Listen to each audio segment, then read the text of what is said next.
हमारे यहाँ CT scan की सहूलत नहीं है। मेन है 24/7 है, एक्सरे वगैरह हो गया और उसके बाद क्या कहते हैं अल्ट्रासाउंड, वो दूसरा लेबॉर्ट्री वगैरह हो गया। डॉक्टर मेन डॉक्टर का इशू है और एमरजेंसी बड़ी होनी चाहिए। हर तरह के लोग होते हैं, सेम नहीं है। हम मीडिया में अच्छे लोग भी हैं, आपको बाकी पता है ब्लैक मेलिंग वाले। इधर हमारे भी इसी तरह ही होता है मेडिकल फील्ड में, लेकिन अल्हम्दुलिल्लाह जहाँ इस तरह का सिस्टम हो वहाँ इतने पेशेंट नहीं आते। अस्सलाम वालेकुम नाजरीन, मैं हूं मोहम्मद नासिर। नाजरीन, आप देख रहे हैं मेरा फेसबुक और यूट्यूब चैनल। आज हम आपको लेकर आए हैं ज़िला भावलनगर की ये छोटे से शहर फ़कीरवली में, फ़कीरवली के रूरल हेल्थ सेंटर में 50,000 से ज़ायद आबादी वाले शहर के लोगों को और गिरदोनवा के जो शकूक हैं उनके लोगों को सिर्फ़ एक ही सेहत के हवाले से सिर्फ एक ही रूरल हेल्थ सेंटर जो है वो पड़ता है, जहाँ पर जो है डॉक्टर्स जो हैं वो रहने को तरजीह नहीं देते। या तो अपना टन्योर पूरा कर लेते हैं या वो अपना इधर से तबादला करवा लेते हैं। तो इधर जो इस वक्त जो यहाँ के हेड डॉक्टर्स हैं, डॉक्टर साहब डॉक्टर अब्दुल सत्तार साहब हैं, बड़े अच्छे इंसान और बहुत काबिल डॉक्टर हैं। वो काफ़ी देर से इधर हैं क्योंकि उनका ये लोकल इलाका पड़ता है। वो अवामी खिदमत के लिए इधर उन्होंने अपने आप को रखा हुआ है। तो हम उनसे जानेंगे, उनके पास चलते हैं कि इधर किन किन कौन कौन सी सहूलतें दी जाती हैं, किन किन सहूलियात का फुकदान है, कितने डॉक्टर्स की कमी है, कितने डॉक्टर्स अवेलेबल हैं। और इसके अलावा यहाँ पे अपग्रेडेशन के हवाले से उनसे बात करते हैं। यहाँ पे डॉक्टर्स जो हैं ये रहने को तरजीह क्यों नहीं देते, आइए उनके पास चलते हैं।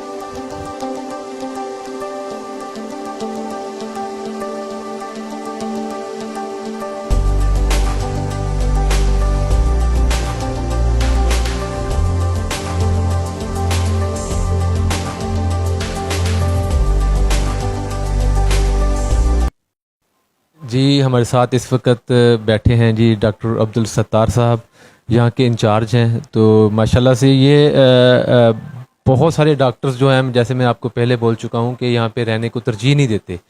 तो माशाल्लाह से ये इधर काफ़ी देर से, क्योंकि ये इनका लोकल इलाका है तो इस वजह से ये काफ़ी देर से इधर रह रहे हैं अवामी खिदमत के लिए। अस्सलाम वालेकुम जी। जी वालेकुम अस्सलाम।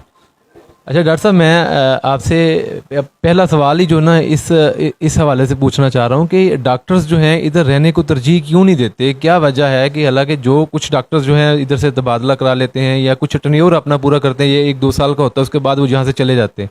डॉक्टर अहमद रज़ा साहब ने माशाल्लाह बहुत सारा टाइम इधर स्पेंड किया, उस टाइम कोई डॉक्टर इधर आना नहीं चाहता था। उस हवाले से थोड़ी सी हमें बताएं। जी अस्सलाम वालेकुम जी। मेन बात ये है कि यहाँ ना लैक ऑफ फैसिलिटी होती है, डॉक्टर आगे नेक्स्ट स्पेशलाइजेशन के लिए चले जाते हैं।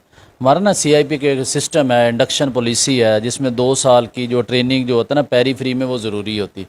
तो जब डॉक्टर की वो ट्रेनिंग कंप्लीट हो जाती है तो वो फिर मोस्टली जो है ना वो बैक टू जो है ना अपनी ट्रेनिंग पे चले जाते हैं बिग सिटी में, जैसे लाहौर, मुल्तान सिटी, जहाँ उनकी ट्रेनिंग स्टार्ट हो जाए। जो पेरी फ्री होते हैं ना, टर्शरी केयर हॉस्पिटल होते हैं ना, वहाँ वो चले जाते हैं ट्रेनिंग के लिए। इसलिए वो फिर डॉक्टर यहाँ, हम लोकल हैं, हम इसलिए कोशिश करते हैं कि यहाँ ही अपना मोस्टली ज़्यादा से ज़्यादा टाइम जो अपनी लाइफ का स्पेंड करें।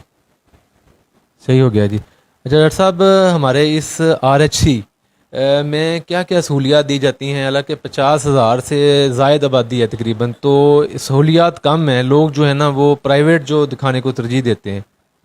मेन इशू आ जाता है डॉक्टर का जो है ना, डॉक्टर कम है।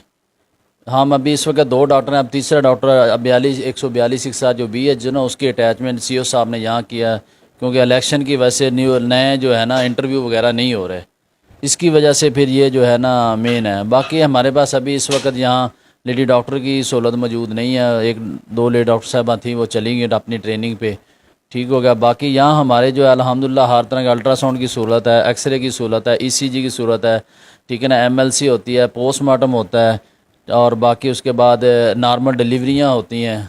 अल्हम्दुलिल्लाह हम अपना टारगेट अचीव करते हैं और डेली बेस पे अल्हम्दुलिल्लाह 300-350 के करीब पेशेंट आते हैं। 50,000 से ज़ायद आबादी वाले शहर में आपको नहीं लगता इधर जी सर्जन का कोई डिपार्टमेंट होना चाहिए, सर्जन डॉक्टर होना चाहिए? नहीं नहीं, बिल्कुल नो डाउट, पेडिटिशन होना चाहिए, एक जनरल सर्जन होना चाहिए, और उसके बाद जो है गायनाकोलॉजिस्ट होने चाहिए। अब अभी इंशाल्लाह एज़ सुन एज़ पॉसिबल जो है ना गवर्नमेंट की ये प्रेफरेंस है कि यहाँ मोस्टली जो है ना क्या कहते हैं कि नए डॉक्टर जो है ना वो अपना यहाँ से लेके डाटा लेके कलेक्शन करके हैं वहाँ हमारा ये सेंटर और डारा वाला जो सेंटर है जो 2 पे रजिस्ट्रेशन हुई है गायनेकोलॉजिस्ट की और पेडिट्रिशियन की अभी हो गई है और सर्जन की जो अंडर प्रोसेस है।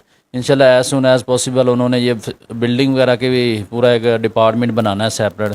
इंशाल्लाह उम्मीद है कि जल्दी ये सिस्टम जो है ना कंप्लीट हो जाएगा।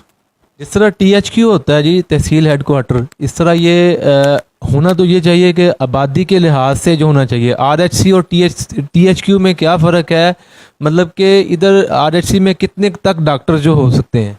RHC बेसिकली मेन होता है कि जो मेन सेंटर होता है ना THQ DHQ वहाँ जो है ना जो बर्डन जो है ना पेशेंट का लोड काम हो, वहाँ जो है जो सीरियस पेशेंट होते हैं या स्पेशलिस्ट डॉक्टर वहाँ बैठे होते हैं उनके पास वही डॉक्टर पेशेंट जाए।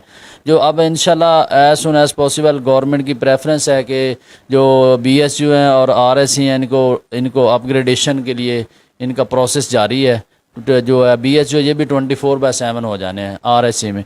अब RHC जो बेसिकली जो ज़ाहिर है यहाँ हमारे एक SMO की सीट होती है, एक APMO की है, 2 MO की होती है, एक ना 2 WMO की होती हैं सीट्स जो है ना, ये हमारे यहाँ सीट्स अभी जो है ना इनकी फैसिलिटी है।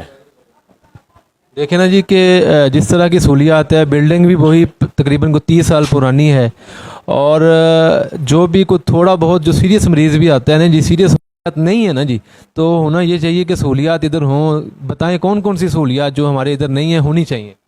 मेन जो THQ होता है ना उसमें 24/7 पूरा सिस्टम, लेबॉर्ट्री भी ऑन होती है और उसके बाद हमारे यहाँ CT स्कैन की सहूलत नहीं है। मेन है 24/7 एक्सरे वगैरह हो गया और उसके बाद क्या कहते हैं अल्ट्रासाउंड, वो दूसरा लेबॉर्ट्री वगैरह हो गया। डॉक्टर मेन डॉक्टर का इशू है और एमरजेंसी बड़ी होनी चाहिए। एक और चीज़ें बताइए कि ओवरऑल सभी के हवाले से ये क्वेश्चन है कि हमारा इस वक्त जो ना लालच का अंसर शामिल हो गया है। डॉक्टर्स जो है ना, अक्सर देखा जाता है कि आप सरकारी तौर पे डील कर रहे हो मरीज़ को, तो कई डॉक्टर्स ने ना अपने ड्राज में अपने कार्ड्स रखे होते हैं, वो अपने पेशेंट को देते हैं कि जी ये आप शाम को हमारे पास आ जाइए। ये क्या हो चुका है जी कि प्राइवेट जो है ना डॉक्टर ने प्राइवेट देखने को तरजीह दे? नहीं, आपको भी पता है हर फील्ड में हर तरह के लोग होते हैं, सेम नहीं है। हम मीडिया में अच्छे लोग भी हैं, आपको बाकी पता है ब्लैकमेलिंग वाले, इधर हमारे भी इसी तरह ही होता है नॉन मेडिकल फील्ड में। लेकिन अल्हम्दुलिल्लाह जहाँ इस तरह का सिस्टम हो वहाँ इतने पेशेंट नहीं आते, ठीक है ना। जहाँ उतना इतनी सफाई नहीं होती, जहाँ पेशेंट हो इतना अमला रेगुलर नहीं होता। अल्हम्दुलिल्लाह हमारा पूरा स्टाफ प्रेजेंट होता है डेली। कितने मरीज़ जो है आप देखते हैं जिधर रोज़ाना के? तकरीबन 350 हो जाते हैं माशाल्लाह से। लेकिन ये कि फिर भी ये कम है, आबादी के लिहाज से देखा जाए तो मरीज़ फिर आते नहीं हैं जी। हाँ जी, मेन चीज़ है ना डॉक्टर का। अभी इस वक्त हमारे पास लेडी डॉक्टर साहब नहीं है, वो लास्ट मंथ जो है ना अपनी ट्रेनिंग पे चली गई हैं। अभी उनको 1 मंथ हो गया है गए हुए। तो इंशाल्लाह जैसे ही अभी ये इंटरव्यू वगैरह होंगे, नए डॉक्टर की अपॉइंटमेंट होगी, तो इंशाल्लाह ये जो है कमी पूरी हो जाएगी इंशाल्लाह।